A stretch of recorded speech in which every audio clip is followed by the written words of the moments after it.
Hello, this is Joe Trahan, welcoming you to the All Me podcast from the Taylor Hooten Foundation, whose mission is to enlighten the world to the truths about appearance and performance-enhancing substances. As the national leader on this subject, they communicate their educational messages through various methods, including this podcast.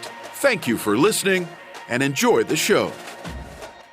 A few months after he started drinking them, he came home from work and it was about 5 a.m. and he woke me up and he said, "I'm not feeling well. My heart is racing and I think I need to go to the ER." This episode is how John Reynolds' life was cut short as a result of him consuming energy drinks. His wife, Cassondra Reynolds, is going to share a story and talk about how she turned a tragedy into a lifelong mission to educate people about energy drinks. This is Don Hooten Jr., and today I'll be hosting the episode with Taylor Hooten Foundation's very own sports dietitian, Tavis Piattoli. Tavis, we have an impactful show for our guest today. Do you agree? We sure do. I know those who are listening to this podcast today are going to really have a lot of great information they're going to learn when it comes to energy drinks, the potential dangers, the potential risks, as well as how to do this the right way. So I'm really excited to speak with Cassondra today and learn more about her story and how we can educate our listeners about the risk of these drinks. Well said, Tavis. The genesis of the All Me podcast is for us to share stories. Stories come in all shapes and sizes. Some are happy, some are funny, some are even sad. But in the case of today's guest, Cassondra Reynolds, the story about her husband is tragic.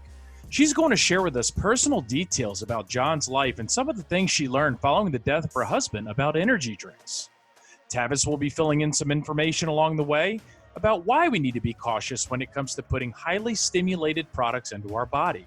What are some of the things you feel are important for our listeners to learn in this episode, Tavis? Highlights of some of the things we're going to talk about today are going to really focus on the risk of energy drinks. What does the research say? But also, this is a big industry. We're going to talk a lot about the industry, some of the side effects when it comes to consuming these drinks. What are the ingredients in some of these drinks that can actually pose a risk? Also focusing on pre-workout supplements. I know that's going to be probably a topic that we're going to want to discuss a little bit with a similar pattern of energy drinks, but also how to do this the right way with good nutrition. How can nutrition impact our lives? But most importantly, how can we get energy the right way and do this through the right types of practices? Tavis, we want to thank you for sharing your wealth of knowledge with our listeners, as it's information everyone could use on a day-to-day basis with themselves and their loved ones. Please be sure to share this episode with others, as it's a story people need to hear. We hope you're learning a lot while listening to the All Me podcast. Be sure to hit subscribe and leave us feedback. Now let's talk to Cassondra and hear her story. Welcome, Cassondra and Taylor Hooten Foundation's very own sports dietitian, Tavis Piattoli, to the All Me podcast. It's an honor to have you on the podcast, Cassondra. Thank you for having me. You're welcome. We're really looking forward to talking with you. I know you have a story to tell about losing a loved one that people really need to hear. And it's a story I know that isn't easy to share with the world, but you've had the courage to step forward knowing your story will help others. While I know this isn't easy to do, please tell us about your husband, John Reynolds. My husband was a really great guy. We were married for 10 years. We have 3 little boys together. And 9 years ago today, my husband went into sudden cardiac arrest from an energy drink. So, I'm sorry. It's okay. As you can imagine, it's extremely difficult to relive the moments of losing a loved one. Cassondra has trouble sharing her husband John's story. I wanted to give you some information about his story that she wrote in an article on lovewhatmatters.com, which we'll put a link to in the show notes. On the morning of Saturday, February 5th, 2011, John Reynolds, a husband, a friend, and a father of 3 beautiful children, woke up gasping for air as he went into cardiac arrest. As he turned blue, she dialed 911 where the operator would walk her through CPR. Her little boys came in the room asking, "What's wrong with Daddy?" She worked on John until the paramedics arrived and could take over for her. A friend's brother rushed her to the hospital in his unmarked car with its sirens on. When Cassondra arrived at the hospital, John was still breathing, but was unconscious. He remained in the hospital for 2 weeks in a coma. John's brain continued to seize, and 10 days after being in the hospital, doctors told her his brain was dead and there was nothing more they could do. On February 19, 2001, a day after their oldest son's 9th birthday, they removed John from life support. Surrounded by family, Cassondra sat there and squeezed John's hand and kissed him for 31 minutes before John passed away. Let's get back to Cassondra talking about her and John's amazing relationship. John was extremely funny and quick-witted. He made me laugh almost every day, even if I didn't want to. And he was a very caring man who loved God and his family and who always put others before himself. He was a loving dad to our 3 little boys who he had a lot of fun with. And we had a deep love and respect for one another that we didn't take for granted. Well, I'm very sorry for your loss, Cassondra. And I know, again, it takes courage to share this story, but it's very important for people to hear. How old was John when he passed away? John was only 41. Oh, wow. So he was young. He was young. He was in great shape. He worked a lot. He spent a lot of time at work, and he was the sole provider for our family. So he was very concerned about staying in shape. His job was physically demanding, so he wanted to make sure that he was in good shape so nothing happened to him. He worked out all the time, every day, sometimes twice a day. And I just never would have imagined that this would have happened to our family. What did John do for a living? John was a crane mechanic. He was a longshoreman crane mechanic. So he repaired the big cargo ship cranes that unload all the cargo ships. And so he'd have to climb, 150 feet in the air and repair the big crane. So his job was pretty physical. Absolutely. That sounds like hard work too. Hard work. He worked a lot. Fortunately, he worked nights, so he was able to be home during the day with the boys and I. That was a blessing to our family because he really didn't miss out on a lot, being that he worked so much. There was a few hours before the kids would go to bed, but for most of the day, he was home with them. He would pick them up from school often. Just a lot of quality time he was able to spend with them, which was a blessing, especially in light of what's happened. They were able to have good memories of their dad. That's always great to hear. And so you had mentioned he's consuming energy drinks and goes into cardiac arrest. And one of the things we'd like to do, especially with Tavis here, who's a sports dietitian and has got some background with many of these stimulants and everything. Tavis, can you explain cardiac arrest to our listeners? Yeah, cardiac arrest is basically when the heart is not getting enough oxygen and blood flow to the heart. And eventually, if we have blockages, and there's different ways that cardiac arrest occurs. Cardiac arrest, if we have blockages in the arteries from buildup of poor diet over the course of time, then eventually, that blood flow gets restricted, puts stress on the body, and eventually the heart can fail. There's other things that can trigger that as well. And you look at electrical disturbances in the heart, whether it's from excessive exercise, that is kind of rare, but if someone has a cardiac abnormality, as we're talking today, if they consume certain types of stimulants that can create an electrical disturbance in the heart that can cause a fatal arrhythmia, those are all things that can create cardiac arrest and a lack of blood flow to the body.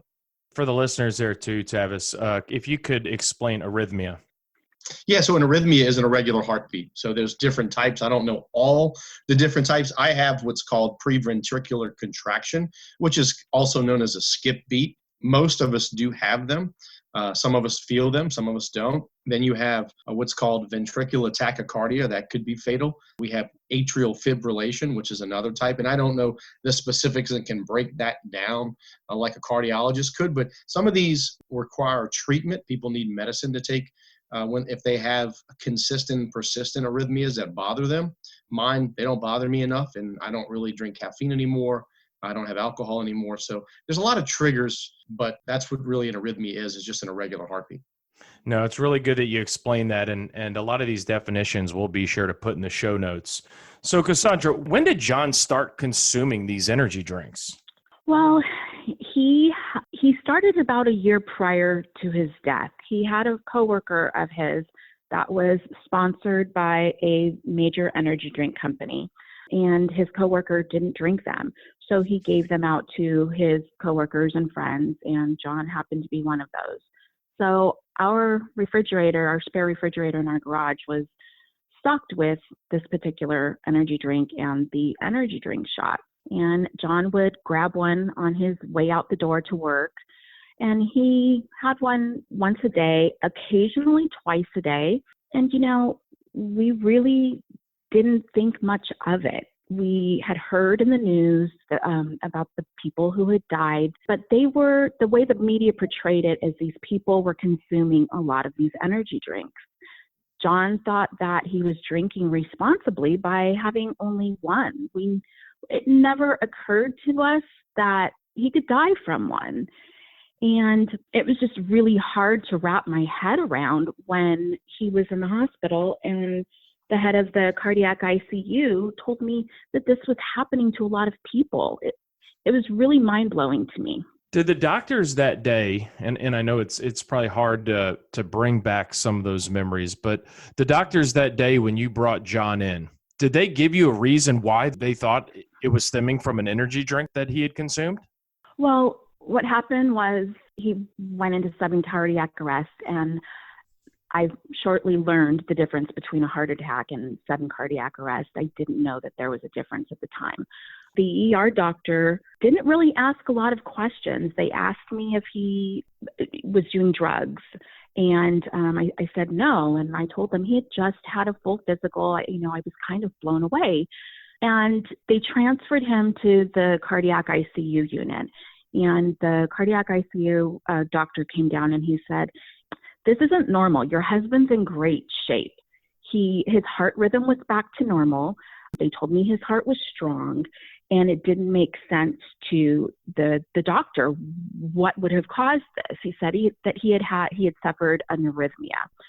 And he was really pushing me. He wanted to know, what did he do for a living? What did he eat? What did he drink? What his lifestyle was like. And so, I explained to him, I told him I actually brought in the vitamins that he was taking just because I didn't know what could have triggered this. And when he found out that my husband worked nights, he asked me, does he drink energy drinks? And I said, yeah, but he only has one a day. And he said, well, that's all it takes. And I said, what? And then his sugar levels were sky high. The ER doctor had originally thought that he had had a diabetic episode. And I told the ER doctor, I said, he just had a full physical and he passed with flying colors. He had also had an EKG and an echocardiogram at that physical. So there was nothing showing up wrong with his heart. After they did this tox screen, they told me that his caffeine level was high and the sugar content, the particular brand that he drank, was the highest sugar content on the market for energy drinks at the time. So the doctor said that explains why his sugar level was high. But he attributed the arrhythmia to the energy drink. And he told me that it was happening a lot, that they were seeing it, especially with the bar crowd, because they were mixing Red Bulls and vodka and, different energy drinks. It was a popular bar drink. So they were seeing this a lot in the younger crowd because they were consuming a lot of these drinks. And I just had a really hard time fathoming how this drink was on the market. If this was as big of a problem as the doctor was telling me it was, how are they able to sell this stuff? He also told me that the public doesn't hear about these cases because they're not required to report them to the FDA. So the few cases that are in the media are because, somebody reported them, but that it was happening more than people knew. And that's when I went in search of answers, because after my husband's death, I just still couldn't believe it. I just couldn't. Yeah. And it is something people aren't aware of about the really high levels of caffeine, sugar, and stimulants in these products. Tavis, can you educate us on these various ingredients that could potentially be very dangerous that are in these products? Yeah, energy drinks can have a pretty significant risk depending on a lot of different factors. Now, keep in mind, there's a lot of different companies out there, and the primary ingredient that we start with is going to be caffeine. But it's not caffeine that we have to worry about. I mean, the average energy drink could be as low as 80 milligrams, and to the average of about 300 milligrams. We've seen some that have close to 600 to 700 milligrams. Keep in mind, an average cup of coffee at a major coffee place is going to have anywhere from 100 to 300 milligrams of caffeine. So in looking at some of the science and talking to some of the researchers, it's not the caffeine that we have to be concerned about unless someone's really sensitive to it. It's the combination of other stimulants that are being put in these drinks, whether that is yohimbe, whether that is synephrine, which is a banned substance, which we don't see too often in these types of products, the combination of amino acids, taurine, and the scary part that we see with Dr. Higgins' research, and I know we'll talk about that soon, but one thing he's found is one energy drink a day can restrict blood vessel function and flow by 20%. And he's like, look, it's not the caffeine, it's something else synergistically working with the caffeine that's causing these problems, and they don't know what it is yet. So there's so many different ingredient profiles with these drinks. That's what the scary part is. Caffeine's working with something else that's triggering a response. And when if you begin to consume too many over time, you get addicted, you need more, the body builds up a tolerance, and it's causing these type of events. So should people who consume coffee be concerned about the amount of caffeine that they're taking in? No, not necessarily. Well, yes and no. I mean, if you're having a couple of cups of coffee a day and you're not sensitive to caffeine and it doesn't cause an arrhythmia, then there's no need if your heart structure is fine. If you have a medical condition, obviously you want to talk to your physician about that and address that situation. But caffeine itself in coffee has tremendous benefits, especially coffee. It's the most widely used antioxidant and has been proven in tons of research to potentially protect against the liver for cirrhosis, reduce the risk of heart disease and type 2 diabetes. They've also had studies that have shown a lower risk of Alzheimer's and Parkinson's, reduce a risk for suicide and depression because it helps with focus and mental acuity. And there's a lot of research in the athletic population world that it boosts performance. So caffeine in general can be very, very safe. It's just if it's combined with other stimulants, that's where we have to be careful, and it poses a risk. Let's jump back to energy drinks. Cassondra, at the time John was consuming these energy drinks, you said you had a fridge full of them. Were you even aware at the time that these drinks could potentially be dangerous or even fatal? I was not, and he was not either. And like I said, we'd heard the occasional, at the time, there wasn't a lot of information about energy drinks out at the time. There wasn't a lot of warning. The few cases that did hit the media, people were over-consuming, or it appeared to be. And so we thought one wasn't going to hurt. I don't drink them. I never liked the taste, so I never drank them. But it never occurred to us that this could happen. Never. I know that if my husband knew that, he would have never taken that risk. There was no warnings at the time on the cans back when this happened in 2011. Today they've put warnings, but I mean, come on, not many people read the fine print, or adhere to the warnings. In fact, most people, even today, after they learn my story and all the other stories, they think that it can't or it won't happen to them. You're right. Many people choose, whether it's knowingly or unknowingly, not to read a label to understand what it is they're actually consuming on many of the products that are on the market. Right. Did you notice anything different about your husband? Any sort of potential signs and symptoms in the days leading up to his cardiac event?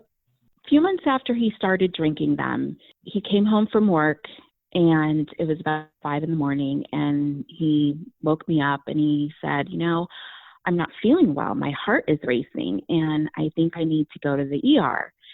And my husband didn't complain about much. And he was the type that would go to work sick.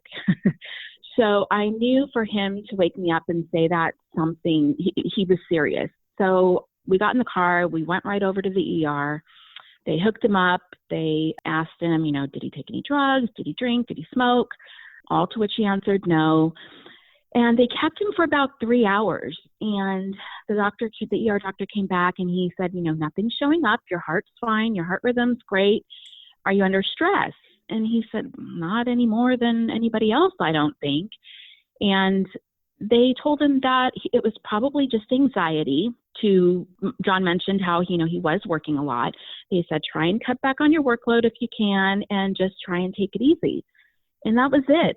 And sent us on our way, and we went home, and he really didn't think much about it after that. He felt fine the rest of the day, and he never mentioned to me that he was having those symptoms again. Unfortunately, after speaking with many people and medical professionals, that's one of the problems that we're having, is that a lot of these adverse events are being passed off as anxiety or panic attacks, and there's really something more to it. We never even attributed the energy drink to that, to him going in there.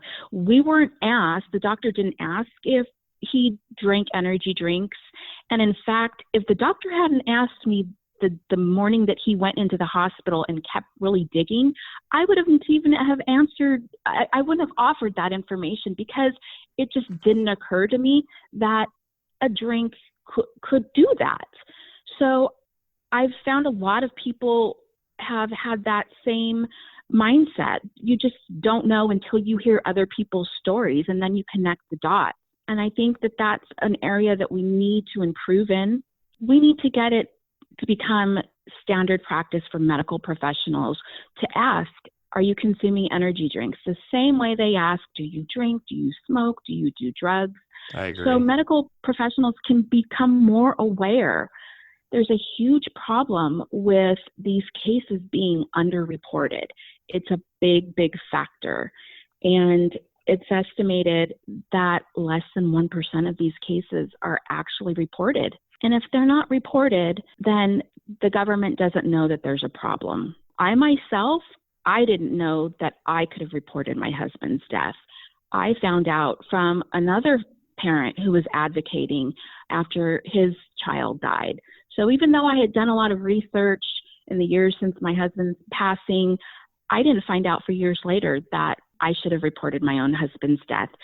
And even though my husband's doctor had told me that they didn't have to report these deaths, he still didn't report it either. Wow. With what you've learned and the experience that you've had in your family, what advice would you give to somebody that might be experiencing an adverse event? Well, there's a lot of people, we have information on our website, and it explains what an adverse event is. A lot of people don't know. I think Tavis could probably go into that a little bit more also, but it's really important for people to report these cases to the FDA. Even if it happened years ago, like I had to go back and I had to report my husband years later, because it gives a better picture of what's going on. We can't even begin to paint an accurate picture of how widespread this problem is. I know only a little bit because I've talked to literally hundreds of people who've had similar experiences as my husband. And it's upsetting because nobody's hearing about it and nobody's talking about it. And the cases that you do hear about, the media focuses a lot on the caffeine and the high sugar content. And I'm glad Tavis brought up the fact that it's the synergy of it, and that caffeine can be helpful. And you don't have to be afraid of consuming just caffeine. It's the synergistic effect of these stimulants combined. That's what more people need to be talking about. Was John taking any other supplements at the time that you were aware of? He was taking vitamins, okay, and he was taking a workout supplement prior to that. But the doctors, when they did his tox screen, they didn't find anything else in his system except for caffeine. And one of the things I think is important for people to understand, and I'll have Tavis talk to this, is there is a concern amongst medical professionals and professionals like Tavis, who's a sports dietitian, about mixing many of these supplements and even your prescriptions with energy drinks. Tavis, can you elaborate on that? Yeah, I mean, especially when we look at the world of pre-workout supplements, there's a lot of individuals, whether it's weight loss supplements, pre-workout supplements, especially in the pre-workout world, we're seeing companies that are and not just the companies, but, underground labs, using cocaine, using amphetamines, using prohibited substances in these powders. And to me, the pre-workouts are just as dangerous as the energy drinks because they have the same outcome. Stimulants, multiple stimulants, consumed in a liquid format or in powder, but then obviously made into a liquid when they add water and consumed right before an intense training session. Now, keep in mind, millions of people consume these things, and there's been evidence on certain types of ingredients to show that it can be safe. But what we see is people, especially our young individuals, our young athletes, are consuming more than one scoop. And I'm not advocating people use these types of beverages at all. Again, we look at the abuse, the use. If you drink one or you consume one, is it going to cause a fatal event? We don't know. It really depends on the person.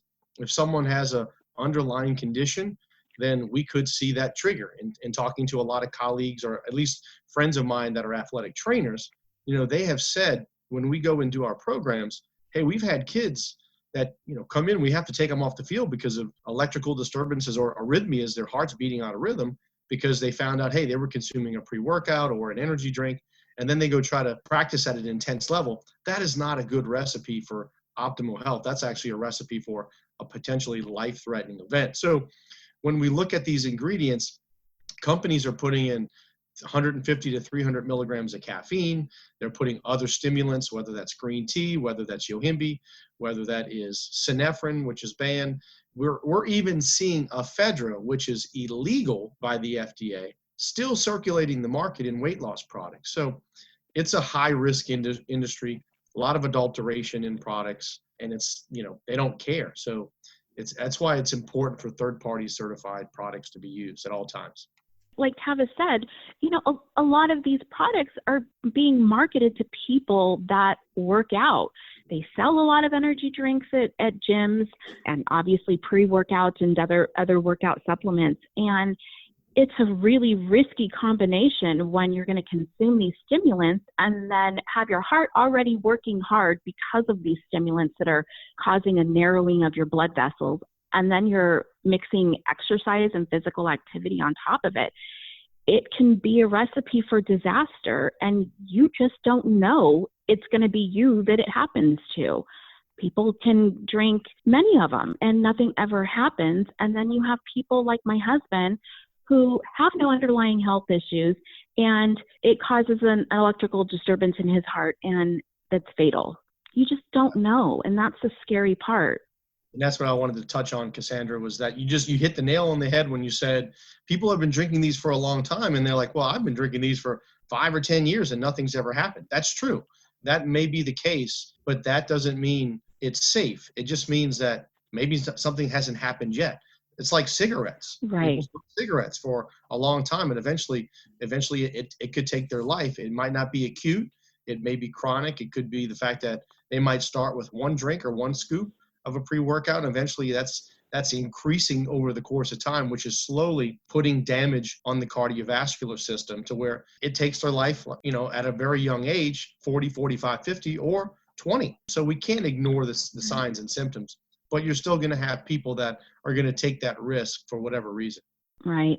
And I think a big issue is that, people don't know that this is happening to so many other people. And when they do hear about it and they can see some of the faces that it's happened to. I mean, I've spoken with families whose children are as young as 14 and people who are in their 50s. I mean, it's hit a wide spectrum of ages, and it hasn't discriminated who it's going to affect. And that's scary. People think, oh, they must, they're older, they have underlying conditions. I've spoken with families whose loved ones have passed away or suffered a very significant adverse event who had no underlying health issues. There was nothing that showed up on autopsy reports. There was nothing that showed up in that doctors could find. And the only thing they can attribute it to is it throwing off the electrical rhythm of their heart. And there's certainly a lack of awareness on this topic out there, but there has been some recent research on how energy drinks could be connected to issues with the heart. Tavis, can you elaborate on that? Yeah, I mean, there's a lot of different issues that could happen with the heart, like we said, from electrical disturbances, especially if someone has a potential blockage That's what we don't know. I mean, we're seeing a lot of younger individuals experience these side effects because of excessive use. Middle school students are getting their hands on these drinks. I mean, we're talking 7th and 8th grade. Young individuals are starting to drink these. And when I ask, where do you get these? Like, how do you buy these? Mom and dad are buying. There actually was a physician that did just kind of her own investigation. She had her 7-year-old daughter walk into a store to see if they would sell her an energy drink, and they did. So it starts at a young age. We build up tolerance, but eventually our heart could get weaker, and that's where these electrical disturbances begin and could cause a fatal arrhythmia. What advice would you give somebody that's looking for that extra bit of energy? Because they're obviously turning to a can or a powder or a pill. What other avenues do they have to get energy?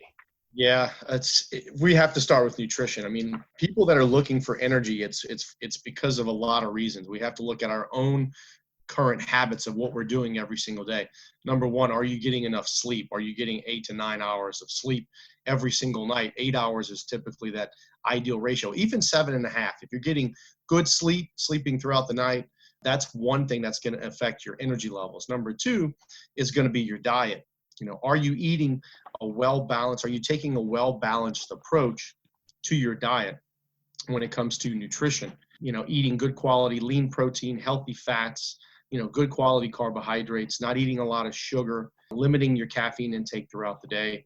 And also, combining that with exercise. I mean, if you're taking good quality care of your health, you're not going to struggle with energy. Now, let's keep in mind, let's be realistic. Some people, no matter what they do, they're still going to have some issues, whether they work a late shift. If you're a nurse and you work 7 to 7 or 12-hour shifts and you work in the graveyard, you might have abnormal sleeping patterns. And this is where definitely check out our podcast with Dr. Meeta Singh on really what she mentioned when it comes to sleep hygiene.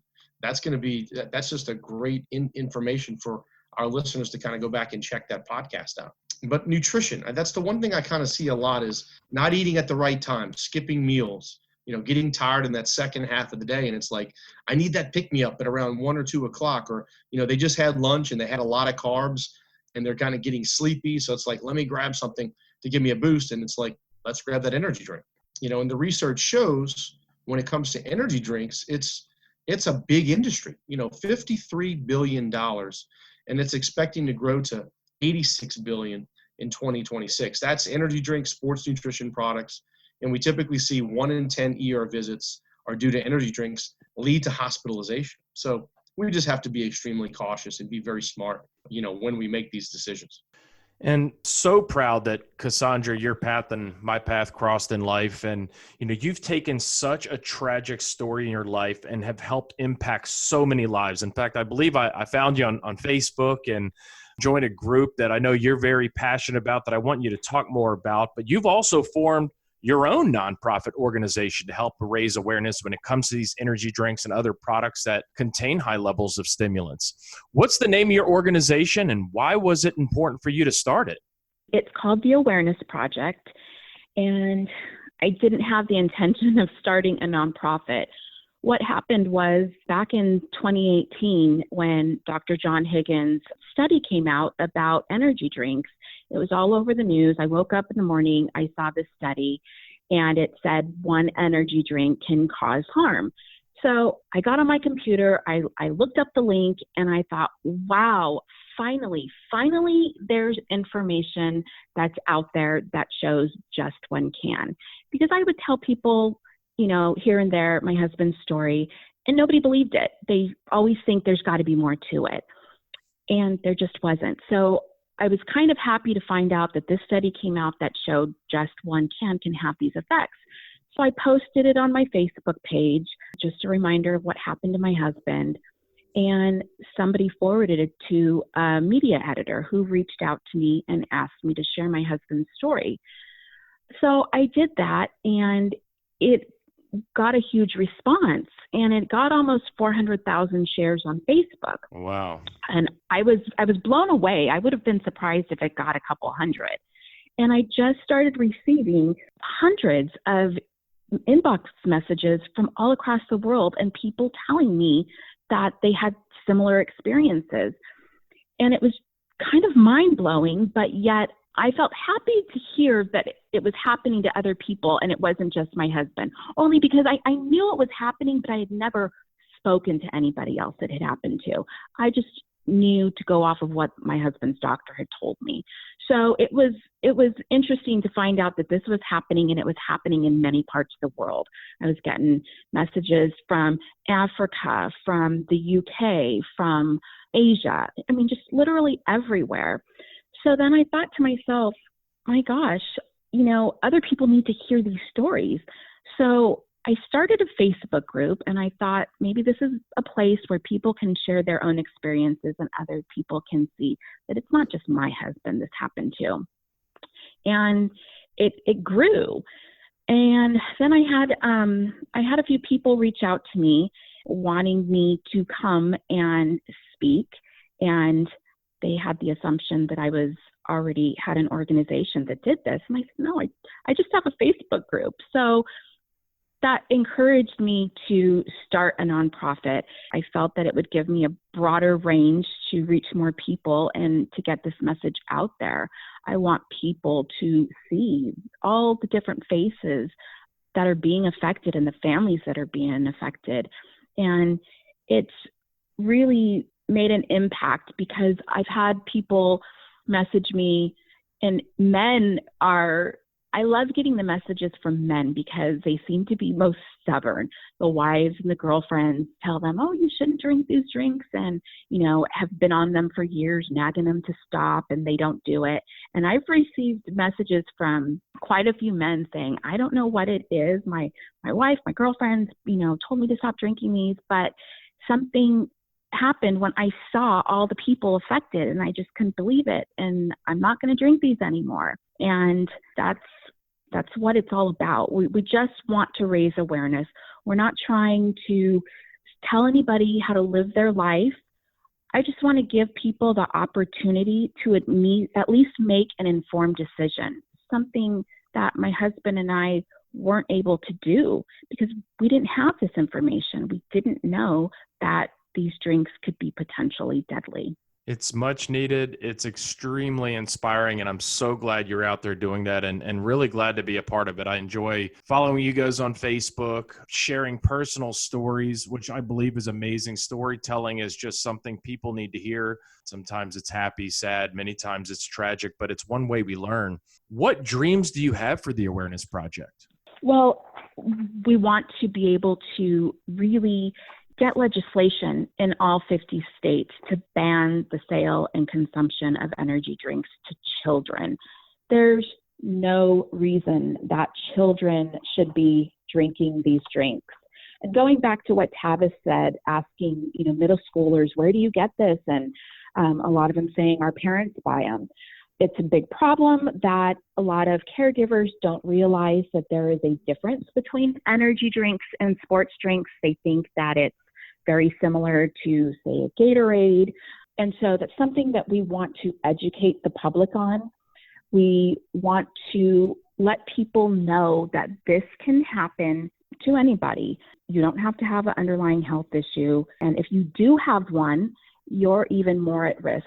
We just want to give people the opportunity to make informed decisions, and education is the best way to get this done. I think you make a really good point there, and I'm going to ask Tavis to jump in here on this one because there is a distinction between energy drinks and sports drinks. Tavis, what is that? Yeah, no, that's a great question. So typically our sports drinks are, your Gatorades, your Powerades, your drinks that are consumed to hydrate. Those are your hydration type beverages that we focused on. Your energy drinks are going to be obviously the caffeinated beverages, the ones that have caffeine plus a variety of different stimulants inside of them. So those are not meant to be consumed during intense training. Those are not meant to be consumed at halftime to rehydrate with. Now, we're seeing some of that happen from stories that I hear from athletic trainers at different programs that we present to, but that's a big difference when it comes to these companies that hopefully they're not promoting these. I think I just saw a new energy drink that's recommended by a soft drink company. So it's kind of scary that even the big players now are getting involved because they know it's a large profit margin in a large industry. So big difference, obviously the sports drinks, hydration, where the energy drinks are used for caffeinated purposes and energy.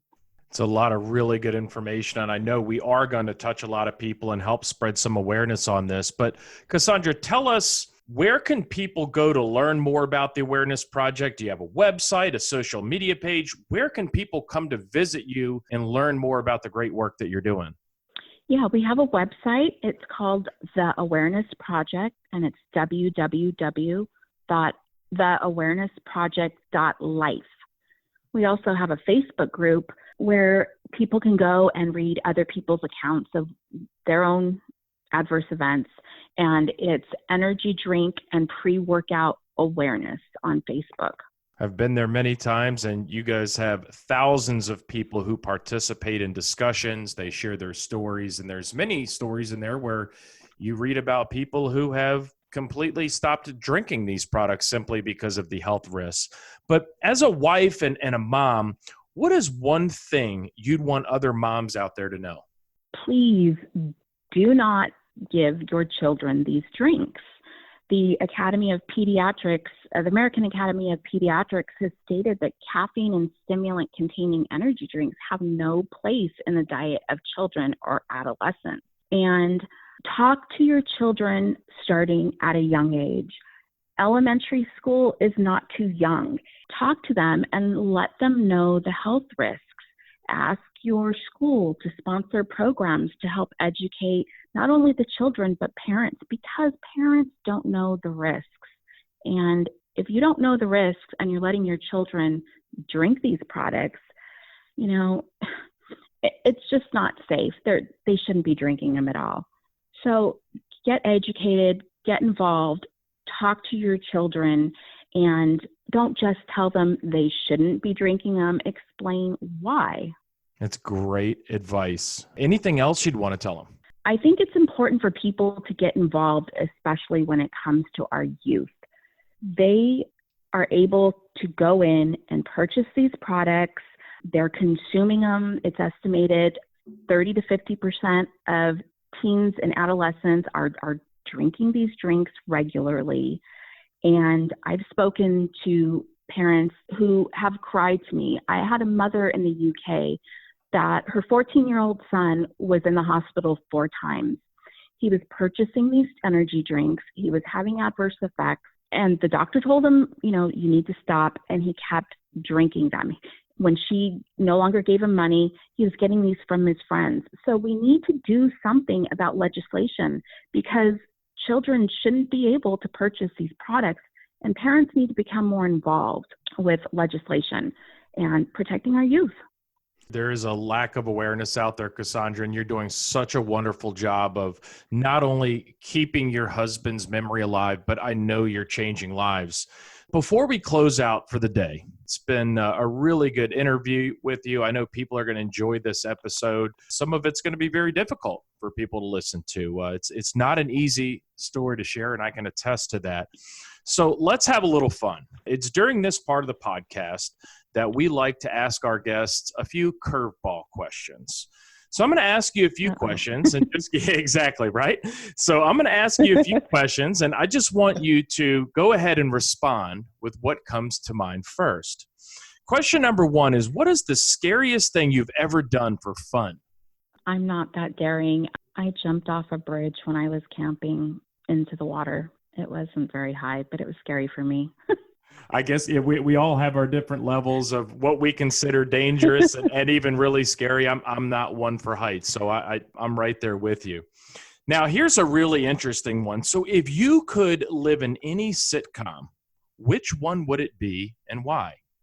Wow, any sitcom. I think the Goldbergs. My kids tell me I'm a lot like Beverly Goldberg. And that was kind of my time era, so I think the Goldbergs. Okay. I'll have to be sure to check out an episode or two of that to see how you guys Tavis, are you familiar with that show? I have not seen that show at all. And now I've heard a few things about it. Some friends said they really like it, so I'm going to check it out as well. Yeah, myself. Yeah, I tell my son, schmoozy poo, just to embarrass him when he's with his friends because they call me Beverly. If they're going to tell you that you're part of the show, then you have to play the part, right? Right. Final question for you. If you could visit any place in the world, where would it be and why? That would be the Maldives, because I love tropical weather and I love beautiful beaches and water, and that's been one of my dream spots forever. That is on my bucket list as well. I don't know if I will be able to do it in this lifetime, but I certainly hope that's a destination that ultimately I could go to as well. I enjoy the beach, and if you've ever seen pictures before, all of the pictures look like a postcard. Yes, exactly like one. It's also a really long flight as well. Yeah, that would be a real bummer. I guess in the end, it would definitely be worth it. But I want to thank both Tavis and Cassondra for joining the podcast today. Cassondra, again, I can't tell you how inspiring you are to me and others, because I know you're out there spreading awareness. I know you're out there impacting lives. And if anything, if I could give you any advice, I would just say keep sharing John's story, because it is making a difference. Well, thank you for having me, and thank you, Tavis, for the information that you gave to listeners. And I really appreciate you helping us raise awareness to this problem that people need to be aware of. And you guys are doing such great work at the Taylor Hooten Foundation. I actually learned about pre-workouts from the Taylor Hooten Foundation and from you, Don. And we had a lot of people reach out to us that were having the same effects as energy drinks, but they were taking pre-workouts. So that is how I learned about the dangers of pre-workouts, was from the Taylor Hooten Foundation. So I thank you for raising awareness to me. And because of that, so many other people, I've been able to pass that information on. So thank you very much. Well, you're welcome, and we're going to continue to work together to help change lives. Thank you both again for your time. I appreciate it. Thank you for having me. Well, that's it for today's show. Thanks for listening to the All Me podcast from the Taylor Hooten Foundation, a nonprofit organization leading a national campaign to enlighten people to the truths about appearance and performance-enhancing substances, and inspiring people to live and compete without the use of these substances. Please be sure to subscribe to our podcast and tune in to our next episode.